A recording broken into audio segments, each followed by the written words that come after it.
So you want to double your line spaces in Google Docs. Like Microsoft Word, you can edit or customize the line spacing of your Google Docs document in many ways. This video will walk you through all the step-by-step process.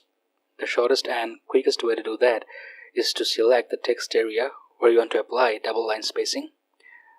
Then hover over your cursor to the line and paragraph spacing, this dual-headed arrow with 3 lines here, and then click double. The line spacing of your selected text area will be doubled. There is another way to do that. Let me undo this. Again, select or highlight the text area, go to Format, then Line and Paragraph Spacing, and then click double. Again, you'll get to see your line spaces doubled.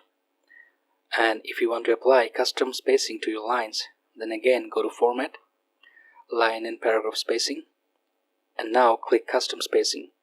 Enter your required line spacing value here and click Apply. Your line spaces will be arranged as per the values you have entered. So that's all for today. Hope you found this video helpful. If you want to learn more about Google Docs, then see the other videos of this channel. Good luck!